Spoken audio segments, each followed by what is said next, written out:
Ang atong doktrina nagtudlo nga dunalay usa ka Dios pero tulo ka personas. Daghan kayong mabasihan dinhi sa atong balaang kasulatan ug usa na niana kining ato karong gibasa nga si Jesus nagampo ngadto sa Amahan ug niingon siya, ikaw ug ako usara. Nya nagampo sad ko aning mga tawo nga imong gihatag nako, ang iyang mga sumusunod atong panahona nga mao ang simbahan nga iyang gitukod nga mahimo sang usa.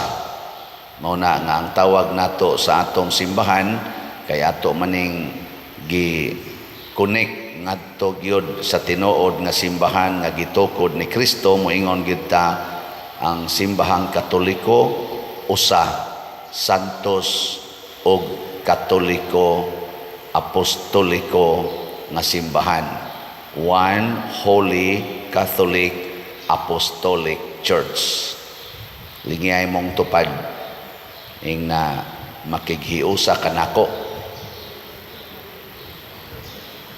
Ing na kuno. Pulos man kita sakop sa simbahan. Makighiusa ba ta? Nagkahiusa ba mo sa imong silingan? Ha? Kinsa dinhi nga wa gyoy atraso sa silingan, taas ang kamot. Amayo, naay mga tulo ka buok. Naay daghan nga niya sa simbahan, ang naong niya sa simbahan, nagdebosyon ni San Isidro Labrador, nagdebosyon ni San Vicente, pero dili ka maong makighiusa. Sige gyud pangontra, sige gyud pangontra. Di ba? Naabawa. Kusga. No, di experience gyud mo ana. Pero sige nang simba, sige nang rosaryo, sige nang nobina, sige sa ulog og pista. May pakaitang mo ihap, ikapila ng tuig atong pistas kapilya or sa simbahan, pero sige yung kontrahay. Dili din na mao, ang giampo din ni Kristo, o ang iya sang pangandoy, o pangandoy sa Dios nga magkahiusa kita. Dili maggubat, dili maglinibakay, dili magdinaotay. Nakaron, unsa may mga parameters para ta magkahiusa. Diri sa unang pagbasa si San Pablo niingon, wa gyud ko maibog anang mga bahandi, mga kwartang bulawan hasta sa mga gisulob, sa mga luho og sinuloban. Wa siya maibog. Unsa iyang gibuhat? Mitrabaho siya adlaw o gabi, gihago niya ang iyang kamot o ang iyang lawas aron dili siya makahatag og kahasol ngadtos mga tao. Pasabot kini diayng pagtrabaho. Dili ta mag tinapulan, mo trabaho kita. Sigon sa atong gisangon nga katungdanan sa katilingban. Ako isipari, magtrabaho ko isipari. Ang mga factory workers, trabaho sad isip factory workers. Mga farmers, trabaho sad isip farmers. Ang mga office workers, magtrabaho sad isip office workers. Mga maestrog maestra, magtrabaho sad. Estudyante, magtrabaho sad. Pasabot, makasabot unta ta nga diha sa atong pagtrabaho anha ta mahimong usa ni Kristo. Kaya ang Ginoo mga igsoon, sige sang trabaho adlaw o gabi. Sige yung trabaho ang Ginoo. Gani sa Book of Genesis, ang una yung hisgutan, ang buhat sa Ginoo sud sa unom ka adlaw. Pahuway na siya ikapito. Pero katong iyang pagpahuway, wa to pasabot nga wa siya mo trabaho, gibalaan niya ang adlaw nga igpapahulay. Nga ato din his Katoliko, Domingo ang atong giigo. Balaano nato ang adlaw sa Ginoo. Atong gitawag adlaw ang igpapahulay. Unsaon man pagbalaan, sintroho nato ang Ginoo mo nang manimbata, magampo ta, panahon anang adlaw. So, trabaho yun. Igiling nga imong tupad. Inasigi kang trabaho.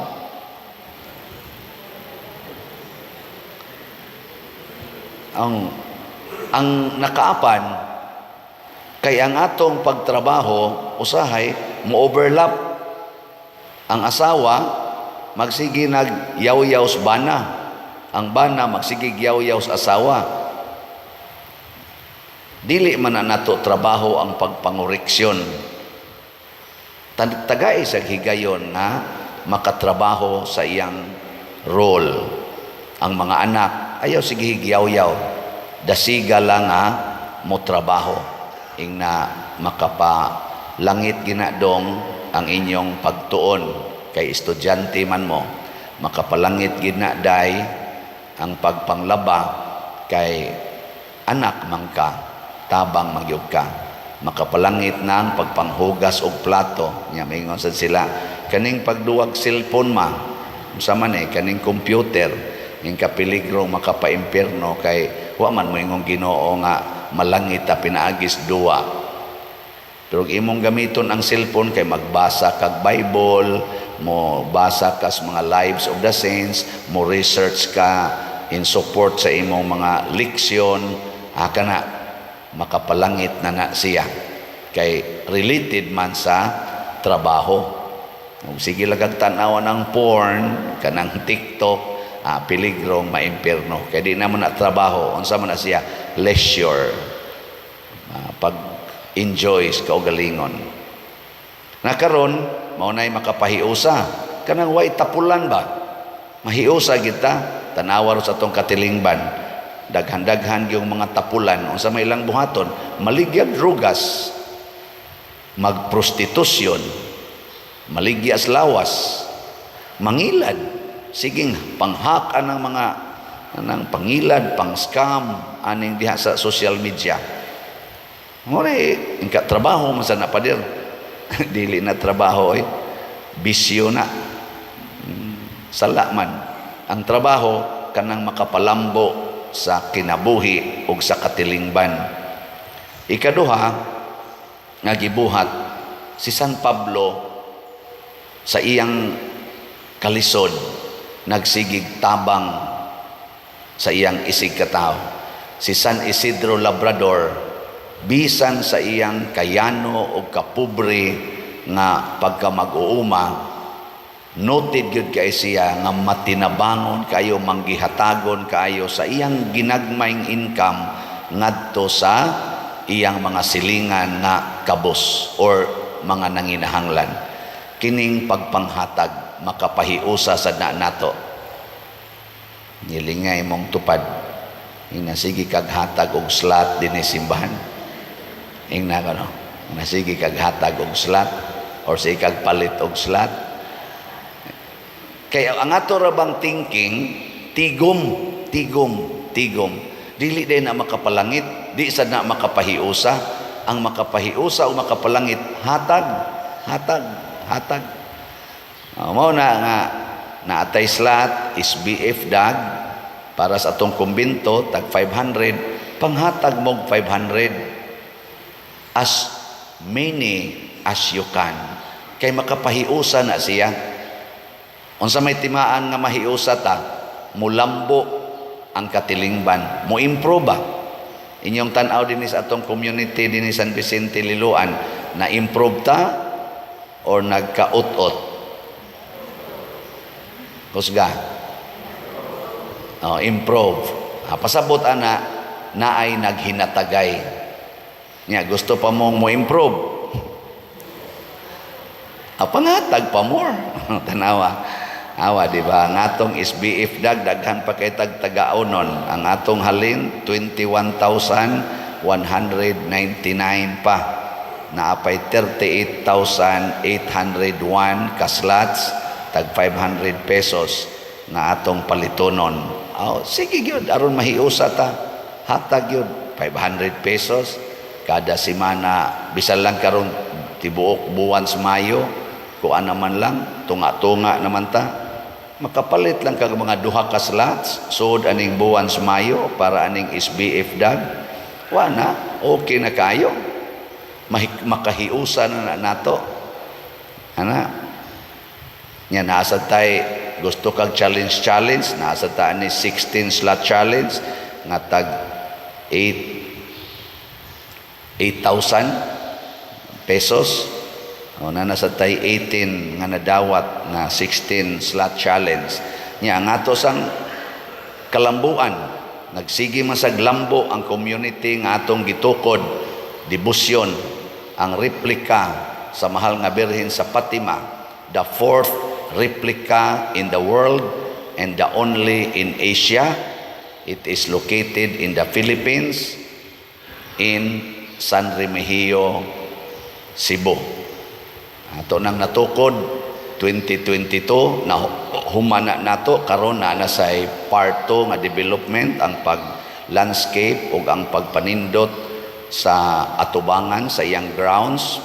Nindot na karon na ay 6 million nga atong kaning bayronon pa from 24 million na abot na lag 6 million. So muna niadtong Pizza 13 duha ka adlaw milabay atong gisugdan pagpamaligyag slot na 6,000 ka slots niadtong atong Mother Mary's Healing and Deliverance or MMHD part 3 na ni siya, tag 1,000 per slot.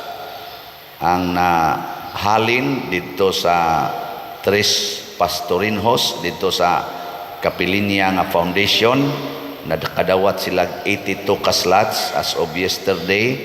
Ang ato sa Brinhe sa parokya nakadawat na sa tag 82 ka slots. 164 slots na ang atong halin.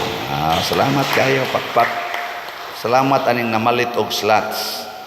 Napay 5,836 ka MMHD available, tag 1,000 pesos per slot.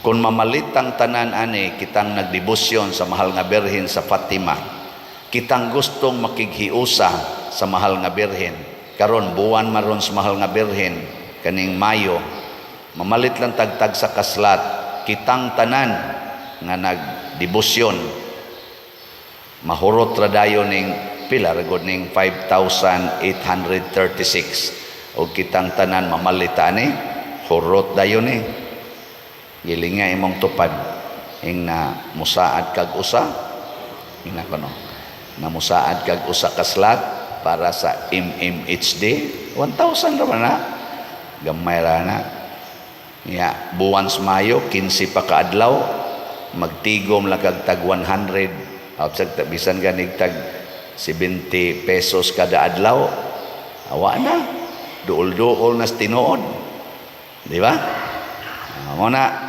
ako lang ning hisgutan kay kaning pagtrabaho para manghatag trabaho nini San Isidro Labrador, trabaho sa nini San Pablo, mao ni ang gibuhat sa tanan sama nila ni San Vicente Ferrer og sa tanang mga santos. Mo trabaho para ipaambit, dili mo trabaho aron mo tigom. Naagay tanang mentality nga mo trabaho aron mo tigom, dili na ta magkahiusa mo na magkinuralay, maggubat, magiyahay, magsinahay, magpagarbuhay. Mana? Magkagubot dayon ta. Imbis mo lambo, malusno na hinuon ang atong katilingban. Ug ang katapusan nga makita nato ni agi hisgutan sa atong salmo. Unsa toy atong salmo? Awiti ang Dios o mga gingharian sa yuta. Ang tanan natong buhaton di ay sama sad ni Kristo, sama sa mga santos, ato gyung himuon aron daygon ang Ginoo. Mao na nga si Kristo ingon siya, dili nako sila ipakuha nimo amahan gikan sa kalibutan, apan bantayihin noon sila batok sa yawa. Kay kani manggong yawa mga igsoon, gusto niyang daygon ang iyang kaugalingon. Kana mga tao nga gustong daygon iyang kaugalingon, kaliwat na si yawa. nga gihisgutan ni Kristo sa atong ebanghelyo karon. Gilingay imong tupad ing na kinsay imong daygon. Hina. Kana mga tao nga dugay kay maibot sa samin, sigig tan-aw diya sa amin, kana peligro kay nas tanan na ang imong gustong daygon, ang imong kaugalingon. Kana mga tao nga hilig kayo manulo ba ng mga alahas nga purtig yung dagkuag, mga lusok-lusok, mga gold, silver, mga colors now, ana, hasta mga pilok, mga kuko, pamutangan o mga sumpay-sumpay. Kana siya, peligro kay na ang imong gustong daygon, ang imong kaugalingon. Kana mga terno-terno ba? Anang bag, sinina, sandal, lipstick, terno-terno. Kana, peligro kayo na. Nga naman, ang gustos Ginoo di ay siya gyud mo daygon. Dahiga gyud ang Ginoo. Bisan pa kamong mga gingharian, samaan ng Russia, Ukraine, Hamas, mga Israel, Pilipinas, China, ana, magdaig tas Ginoo. Kay anha ta diha magkahiusa, kay usa ra man ang atong Dios. Og kun mo kahiusa na ta, mawagtang ang yawa. Kay ang yawa is a spirit of division. Ang Ginoo is the spirit of unity, peace, and harmony, and justice. Giling nga katapusan imong tupad ing na sugod karon na ba sunod na kaya sugod karon ayaw na kog dayga. Nindot no, ayaw na kog dayga. Mao ba na ako mo adto gani kog laing mga parokya, sus magsigi og pa-picture, magsigig daig ang mga tao. Anhira jud ko malangit dinhi sa San Vicente. Nga naman, human akong misa, wa gyud mo duol para magpa-picture. Pasabot ang inyong gidaig si San Vicente Ferrer, ana, si ang Ginoo. Pero adto ko sa laing mga parokya, hala, gyud dugay kayo. Tulad pag adto nako sa Kapilinya, hapit na lang mahurot og pamahaw ang tanan. Ang uban, ang uli na lang gani ubang mga pari. Ako dito, sige pagngisi, portir bang singota. Pero ako lang itong gidawat. Kaysa akong kasing-kasing, wa man ko muangkon nga nagpa-picture ni sila nako, tungod kay gadaig sila nako. Tungod kay nahimo kong channel, usas mga channels sa mensahe sa Ginoo nga nakapadasig sa ilang kasing-kasing. And I thank God for that. Nya ang timaan ana kay mamalit gid silag slot. Ana, sige bitaw kung gunahon na sus kining magsigig pa picture nako karon. Mopalit lang ning tag sa kaslat, dako-dako na ginig-agi. Pero igo ra man sang musaad, pader picture tabi, padala niya kog slot pader. Ana nako, amot ni padahan na ba kato sila. So mo na magkahiusa ta basta ang Ginoo atong daygon, tinuod atong i-appreciate ang matag usa kanato apan kanang maong appreciation because God is working through us. Ginoo gyud atong daygon. Pareha sa gibuhat ni San Isidro Labrador, gidaig niya kanunay ang Ginoo og sa ingon ni ana nahimo sad siyang dalaygon nga tawo. Anindog ta.